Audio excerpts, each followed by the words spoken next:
Hello friends, Chef E here at Squadron. Welcome back to yet another installment of our online build of the Mosquito. If you missed out on the previous chapters, click on my right. To get one of these, click on my left. And last week or better said last time, we tackled the engines and the engine mounts. Today I would like to at least put them in their cradle and build the Wing Spar. So let's not waste any more time and get to it. Let's see what we have here. Last time we built the engine. There's a couple more pieces that need to be added before we mount them into the cradle here. So the very first thing we're going to look for is the oil cooler. I'm not going to paint the engines because I'm going to close everything up. But still, we need some basic construction of the engine to get a proper fit of the landing gear, etc. I'm going to add the oil tank on there, and then of course the exhaust stack. Once that's done, we can start building the engine nacelles, the cradles, and add the photo edge. Let's start with gluing the pieces together of the oil tank and the exhaust stack. You will see you have the option between two exhaust stacks. I am going to build the one that is pictures on the box. I'm going to go for the 5 single exhausts, while here you have another version.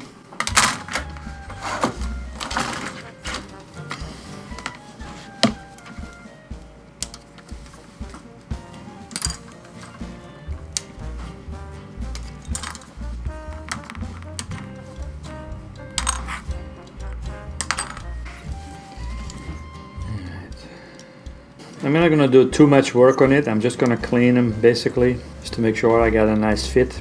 They will be out of view anyway. There's no need for me to fix the seams or make sure that everything is lined up properly. As I claimed in the previous chapter, or as I mentioned in the previous chapter, the engines are so very well detailed, and I advise you guys out there to maybe leave one engine nacelle open where you can see all the detail. Tamiya went way overboard in engineering the engine.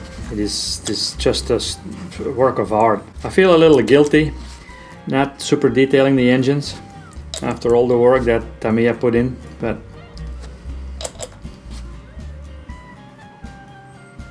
it's a little against my principles,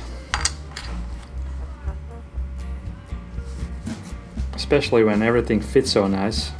Now let's work on the exhausts. The problem with dual engine airplanes is that you have to do everything twice.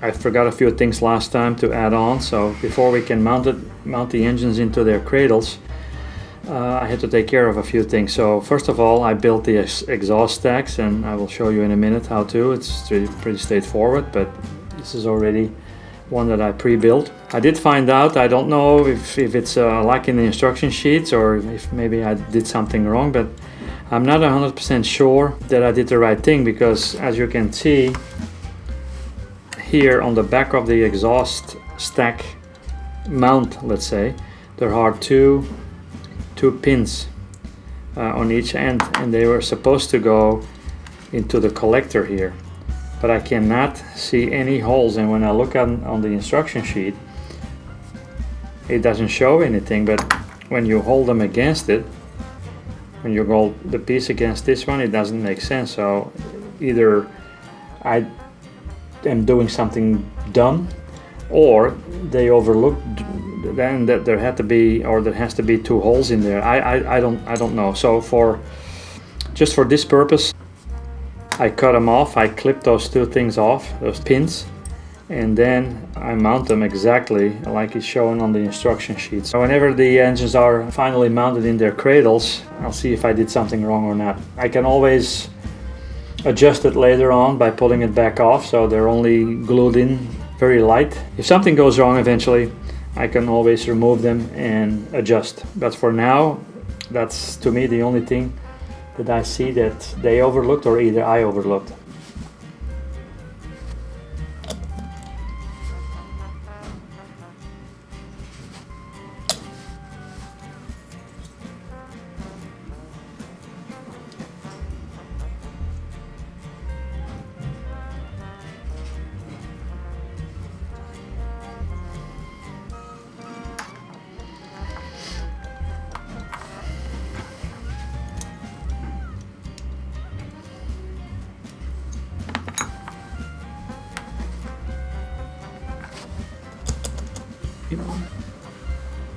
The oil tank, I'm gonna mount that too before I forget.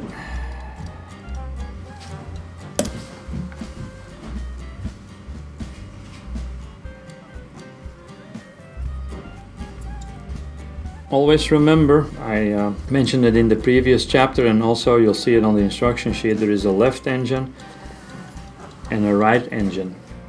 They're basically 99.9% the same, only the rear bulkhead is a little different. One will have a little elevation here that goes to the right, and the other one has a little elevation here that goes to the left, and that just will made up with the cowlings. To avoid any extra problems, make a little marker on there. I wrote here somewhere, put like a little R for right, and the other one is left, and a little L for left side. So that's the only difference visual that you can see between the two. The rest is identical. I'm doing the very last stack.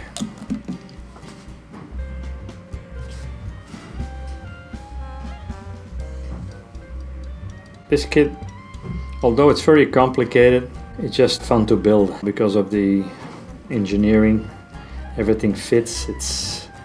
It's really a fun build. The only bad thing is there's too many pieces.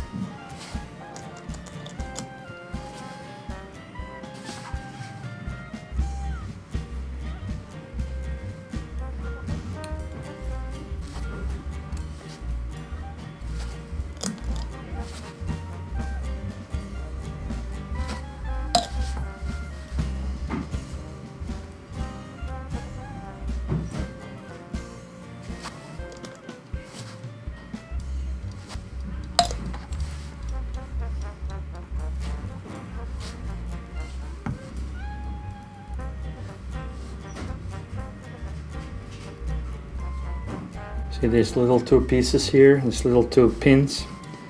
I don't really know how it works, but I just remove them. I'll deal with it later when it becomes an issue. Hope not.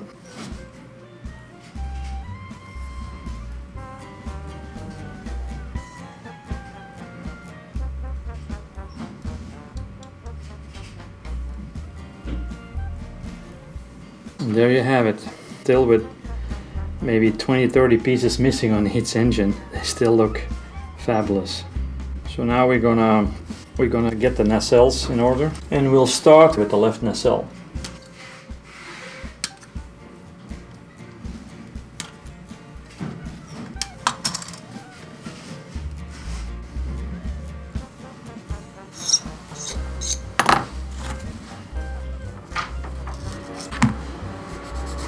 Now on the inside of the nacelles, Tamiya provided 2 frets of photo etch. You can see there's all these spars here that need to be mounted on the side. So we have to cut them off and then put them in place. One of the 2 photo etch frets is thicker than the other one, so either to cut these out, you might have to use another knife than the scalpel I'm using, because they're a little harder to remove. I put some super glue on a piece of like an old lid that I had laying around. Should be pretty straightforward. Tamiya has made a groove in there, so for every piece of foliage you just have to lay it into the grooves. Very easy to do.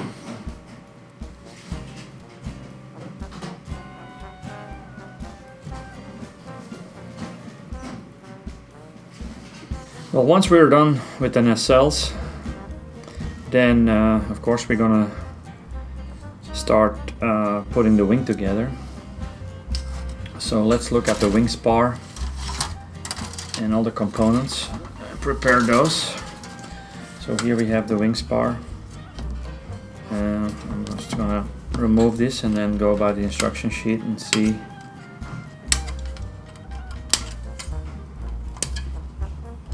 See what little detail we have to add. Tamiya even went through the trouble to put a lot of detail and effort in there. I'm not really gonna color the inside because I want to close my airplane up, but now is the time if you want to add some extra detail to the wing spar or the wing roots or whatever. Now is the time to paint it or to add the detail to it. But again, mine is going to be closed up completely, so I'm just going to bother with the basics, add all visual detail in there, and if there's something I can leave out that's not going to be visible when the airplane is completely built, then I probably will skip that step. But as far as the wings, I think I need to glue all the detail in place that Tamiya provided in their instruction sheets. First of all, let me put my my eyes on, or my magnifying head. So let's do that, else I won't be able to see anything. There. It's not all that important that you get the seams out of this one, because again, most of the thing will be hidden. But it's good to at least you get the sprue marks off, pin marks, whatever, whatnot. Other than that, it's fine. Again, we have the Multipath here. This is actually a simple, I mentioned it before, it's just a simple little sponge here, but it actually takes a lot of the frays off, a lot of the flash, and it works, in some ways it works better than a sanding stick.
It's also good in this case to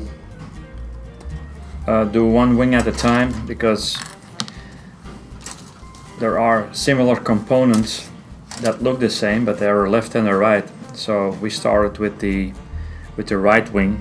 It's only good to keep that close and then just finish it and then move over to the left wing, because again, those pieces are really very similar and it's easy to make a mistake. They're actually marked A and B, so the sprues are very easy to distinguish, but especially the smaller ones, the smaller detail, they almost look similar. So if you cut those pieces prematurely just to get the sprues out of the way, you might end up gluing some left pieces on the right wing and vice versa.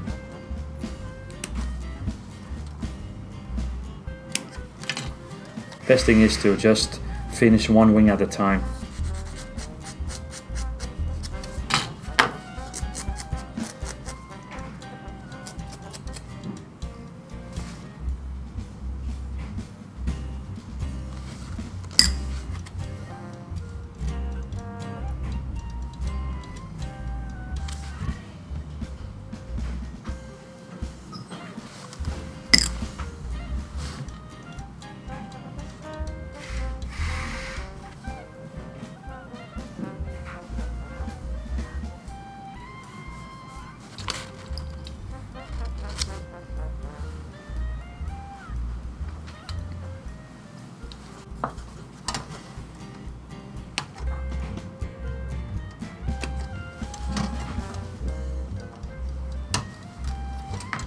Since on the middle section, on the spar, on the wing spar, I need both detail on each side of the spar, I need to prepare both firewalls, left and right. So that's what I'm doing right now. Just get all the little detail on there and glue them in place.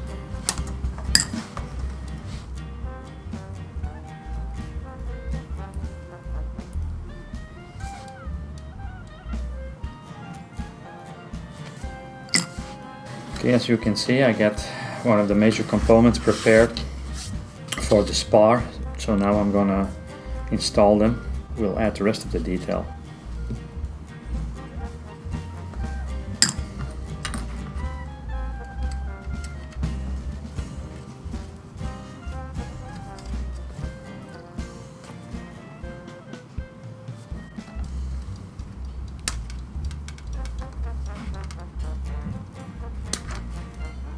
Part of the wings, or most of the wings, is just general construction. There's nothing special to add, it just go along with the instruction sheet. And what I like about a kit from Tamiya is that they engineer it so almost to a perfect way that the attachment to the sprues of the little parts are just minimal, so there's not a lot of cleanup work. And that makes that will speed up progress a lot. There's not a lot of cleanup. There is hardly any seam. There's hardly any points where the part was attached to the sprue. Whenever you clip it off with your clippers, there's hardly any cleanup to do. So just go over it with a sanding stick or a small piece of sandpaper, and then finish it off with a finishing pad, and you're good to go.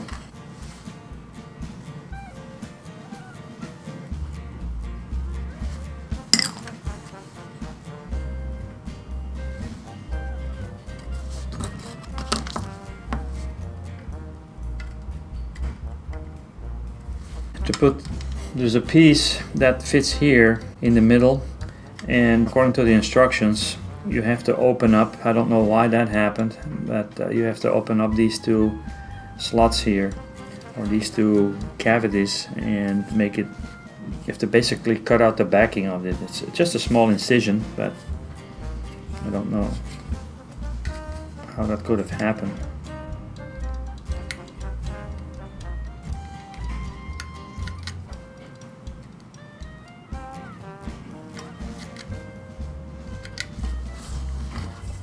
Okay, it's part like R3. It's just to make sure that the little tabs fit in the slot. You had to really cut the backing out, and actually Tamiya made a note on their instruction sheet to do that.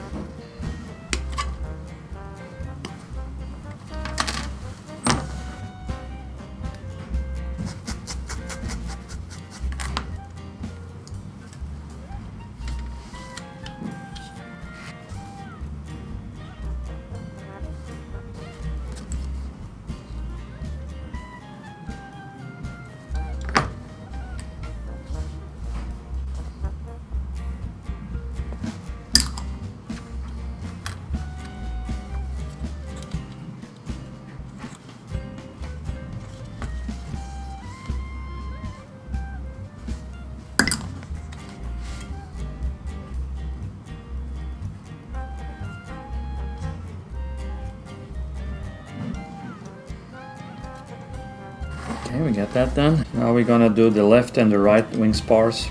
It's just part of the backing of making the wheel well.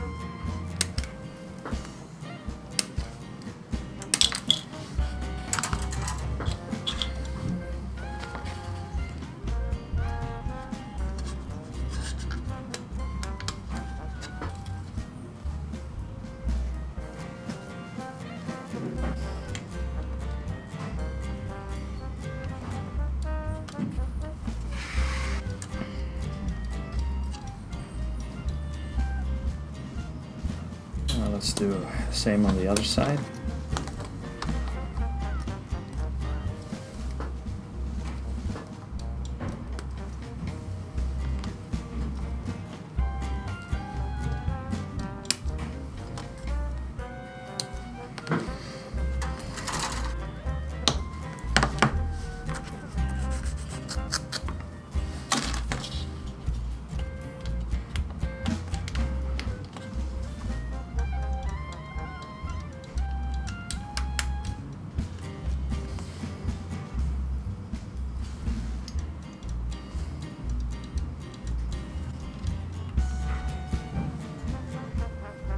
there you have it. Now we can put this away for a second, and then we'll start working on the wings. We have, of course, the left and the right wing, but also parts that are very similar, like mirror image of each other. It's very important to handle one wing at a time instead of cleaning up all these parts, and then at the end you don't know which part is what, and then you have to go back and look. And so to eliminate all these problems is just to focus on one wing at a time. Tamiya also indicates on their instruction sheet during the assembly to paint part of the, I think this is part of the wheel well, into the proper colors, but I'm just gonna wait until I completely am finished. I'm not really a big fan of pre-painting or painting parts that while you're constructing in this case the wing. I just want to wait until the whole wing is finished and then deal with it later. Now this might not be a good idea for some, because yes, there will be some complications doing it this way,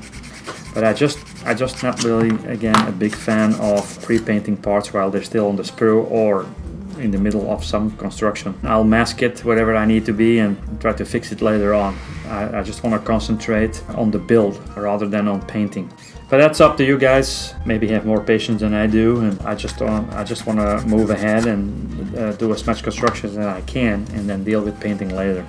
There is not much really an advantage. The only advantage is there that it's easier accessible. Now I can paint this area here, while whenever I put the nacelle on there, it will be obstructing. You run into some complications where you have to airbrush inside, and it's not advisable to wait until the wing is completely built and then paint it. But on the other hand, when you paint it, you still have to glue, you still have to sand, and you might mess up the paint or whatever you did. Usually, once the airplane is put together, you can work around it. It's no big deal, but if you really want to super detail and make this airplane stand out, then yes, you have to do it according to instruction sheets, because later you will have some form of complication painting this area. I don't like to do it because it messes up the flow of construction. Plus, at some point you will damage the paint or spill glue on it. I'll build and I'll deal with it later.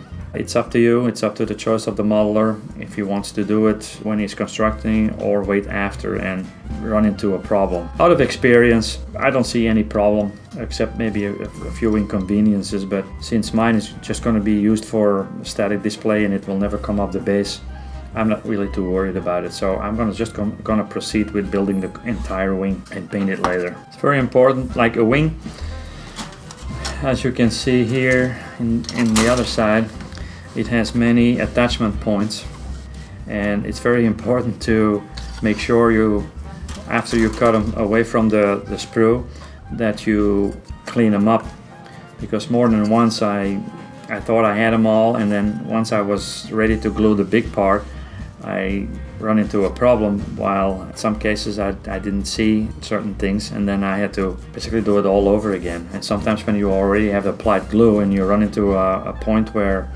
there is still some stuff that need to be cleaned up, it's not always a very happy feeling you get when you already glued the whole ridge of the wing or the edge of the wing, and then have to wait and try to clean it up. Double check, it won't hurt to double check that you get the whole edge free and clear of any blemishes before you start applying the glue. Now this part here is part of the wing, let's say some sort of a wing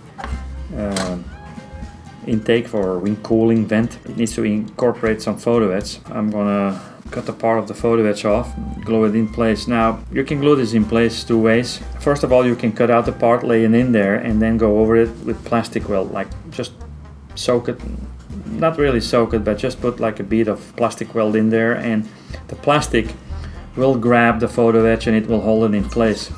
And since this is a part that it's not going to be interfered with later on, it's pretty safe to do that. On the other side, you can also glue it, of course, with super glue, which in a way is more secure, but then again, while with the plastic weld you can move it around a little, with super glue you have to position it right away because it immediately will glue the part in place. Plastic weld will do the trick, it will stay there. I never ever had a part coming loose, unless of course I try to pry it off, but other than that, usually when the plastic grabs it when you melt it basically into position. It's pretty safe. That's what I'm gonna do now.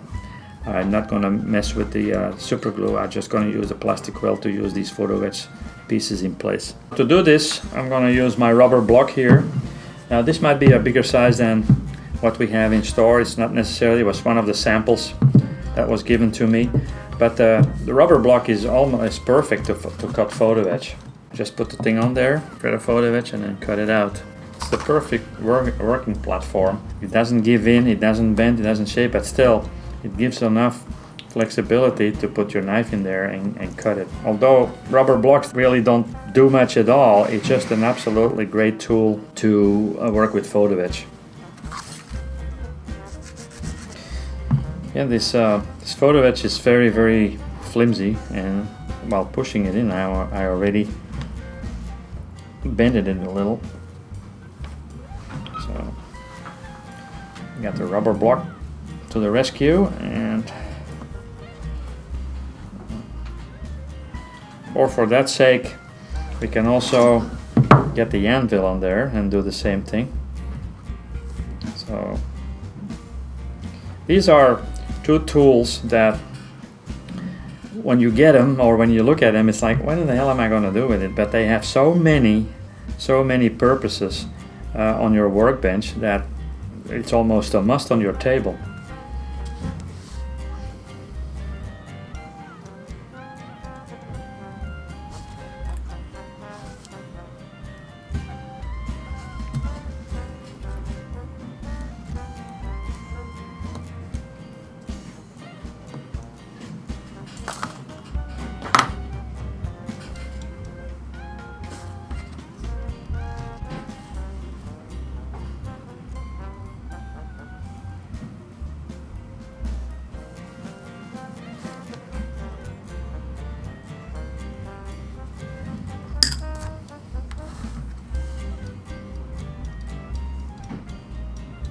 There you go.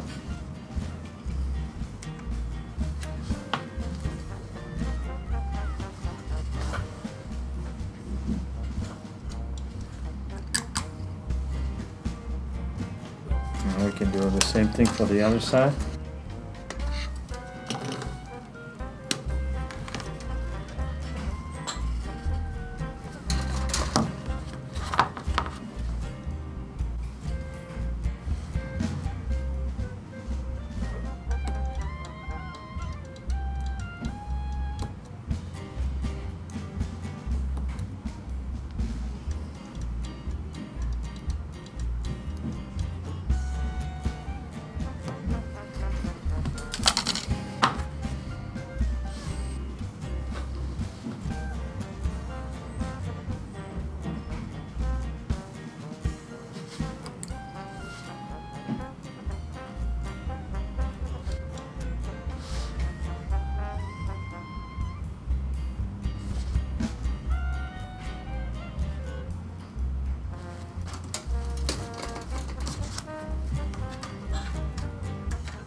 Now we're coming to the more intricate photo etch that needs to be positioned on the outside of the wing.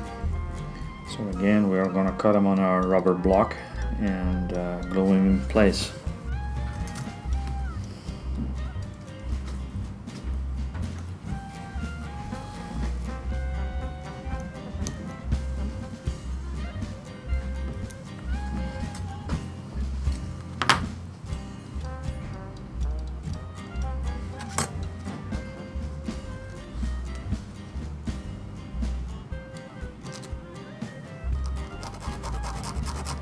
This is also a thing where the rubber block comes in handy on your photo etch.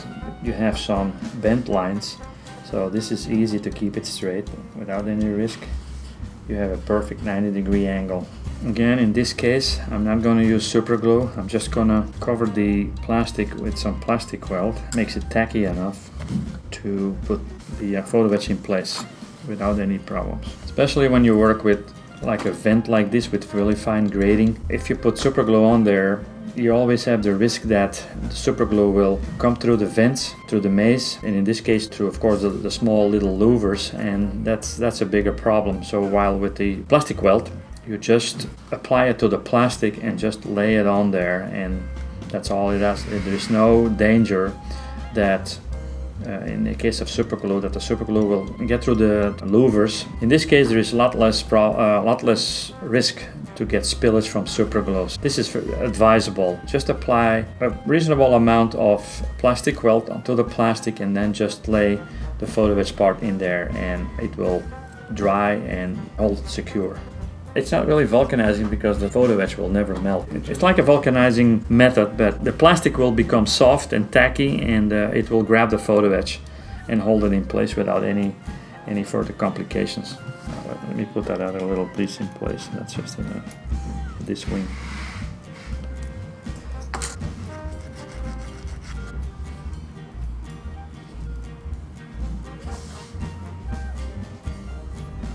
And there you have it.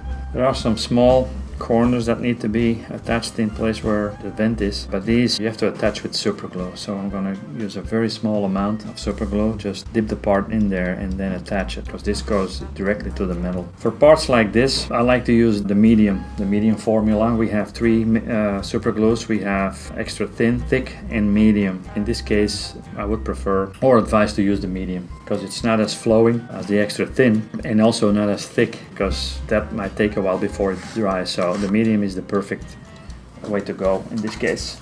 Just only have to apply a very little piece, very little amount. Now let's do the same to the other wing.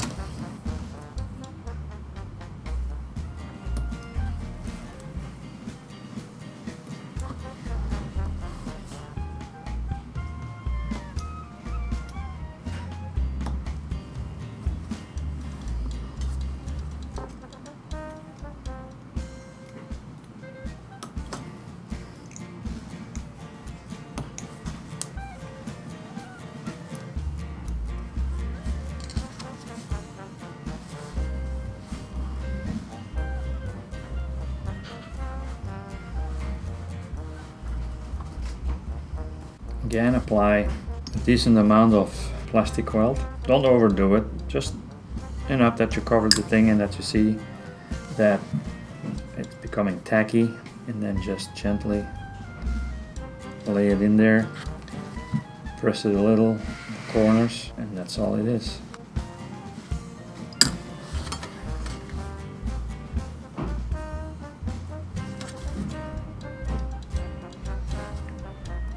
We repeat this for this little tiny bracket. We apply super glue on there and slide it in place. Make sure you get all the marks off, or all the little attachment points.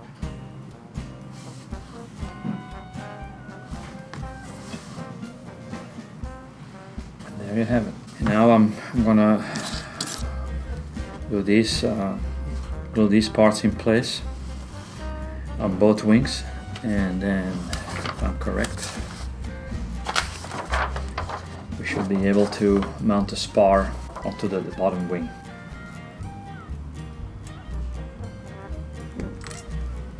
Just looking forward to when it's assembled and I can airbrush it and weather it. That's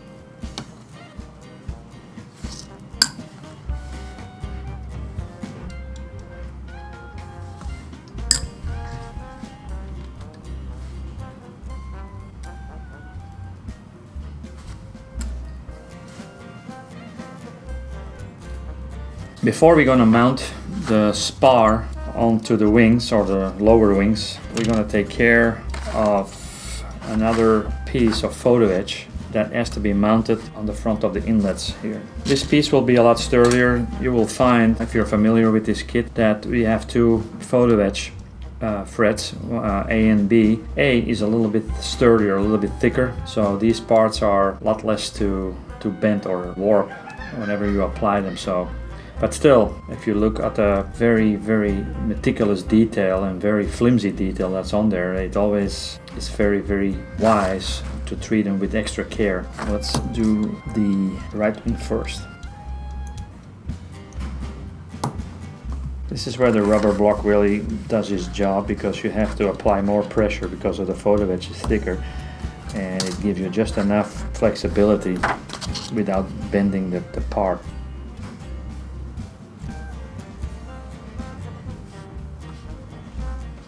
This part is a little tricky to apply, but just have to dry fit it a few times. And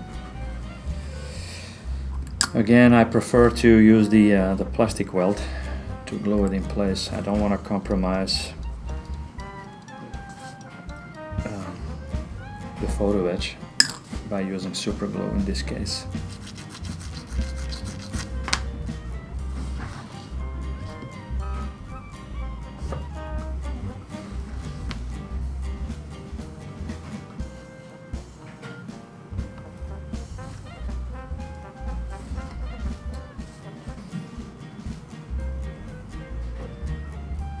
So the next thing we're going to do now is, since we have the left and the right wing, we're going to put the wing spar in place, and according to the instructions we have to screw this. Tamiya provided some little screws. You can also, if you don't want to do this, or just to be safe, you can also apply glue on the bottom and then still screw them in place. Just to be on the safe side, you can also apply some plastic weld or plastic cement, so at least your wing is secure, because we're talking about a big piece here. First of all, let's see where everything fits. So as you will see, it's a very nice fit. You can add some glue if you want to. It's not necessary. I just want to apply a little bit of glue where the wheel wells are, just in case that nothing loosens up. It's a tight fit. It's a nice fit. It doesn't really necessarily need glue. If you want to play it safe, yes, I would advise to use some glue, especially around the wheel well area, so you don't have the surprise of a gap on the walls there. That's what I'm going to do, I guess. Tamiya, on top of the little bag with screws, provided the little screwdriver, so that's a nice touch. Let's do this. It's always good to have a little cup close by so you can pour the contents in there, and that will keep it safe. Be very careful when you put the screws in and you put some pressure and you have to grip it somewhere or push it down, that you don't compromise the photo edge little brackets here, because they're very flimsy and they might bend, or worst case scenario, they might break off. So always keep your hands away, at least out of the area of where the photo edge is located. You don't want to mess that up. This one is a little tricky.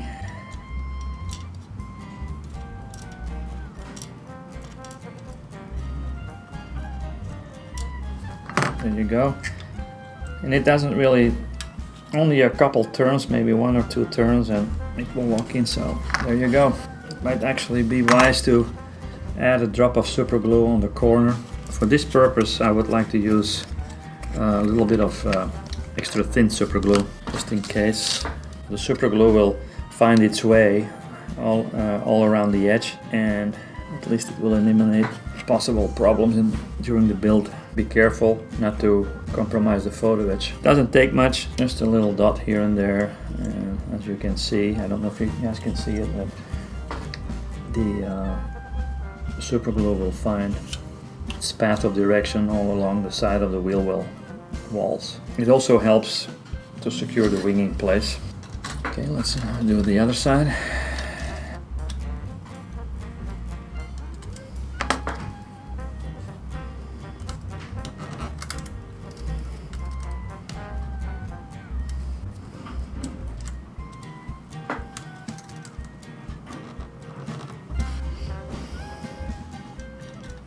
There we go.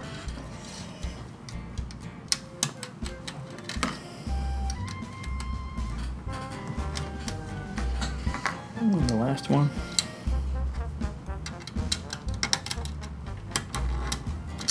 A small little note, Tamiya also provided little magnets to put here, to put in place. That's for any of you guys or any modeler would like to open some panels. Tamiya provided small little magnets to get some access plates that you can add or take away whenever you display your model. Again, not for me, I'm just going to eliminate these. Alright, let's put some super glue on this side here. Just a little bit. Okay, and there we have it. Really well engineered. So next step on the instruction sheet will be the top wings. Put that on there, put those in place. It's taking shape now and getting a lot better vibes about it. Okay. Now cleaning these edges is very important. Like I said before in this episode, make sure everything is clean. The last thing you want is that when you apply glue around the edges that you have to clean up something afterward. Make sure that you triple check everything, make everything clean so it's ready to apply the glue without any problems. In this case I'm using a medium stick. That is the best choice if you only have a few sticks on your, or desire to have only a few sanding sticks on your workbench. The coarse and the medium and maybe the fine are the only three that you really need. And this by far by most is the one that you use the most, is the medium. As you can see here, this is also the place where the magnets take effect. So the magnets will clamp immediately. So what you do is during construction, I don't know why they did this, but I'm sure it has a purpose, that the magnets will clamp in place. But I'm just going to leave them out. I'm just going to glue the whole thing just to be sure. But again, that's up to you guys. One last thing, and I almost forgot, it's good to have some tape handy so you can immediately tape the areas you just glued. What I'm using is Tamiya tape. Any masking tape will do. So if you have some masking tape or even office tape, anything will work. Do the same thing on the back here, just run a little bead. Try to do it as clean as you can. The good thing about the plastic weld is that it doesn't really eat the plastic all that much, so it's pretty safe to do that. The fit is so extremely well that it's hard to see it's almost hard to see the seam itself. That's how nicely and tight it fits. There you go. I'm gonna do the other side now. Now you can see the big stuff, so I like that. The nice thing about the plastic weld is that it's so thin and it dries real fast that it doesn't have time to technically eat the plastic, but it also gives you the opportunity, instead of applying the plastic weld on top of the edges of the wing, you can basically squeeze the wing together and then just run a bead all along the ridge. The plastic weld would really run the whole way by itself. That's why you have less glue marks or less problems. Here we are. Enough for this session, I guess. We have finally something that looks like a wing, and it starts to look like an airplane now since we have the fuselage together. Alright guys, this was it for now. As you can see, we have the complete wing together, and we also have the fuselage together. So it starts to look like an airplane almost. Next week, or the next chapter, I will talk a little bit more about adding the control surfaces as well as the nacelles with the engines. So if you have any questions or I wasn't clear on something, let me know. Go to our website at squadron.com and click on the help desk.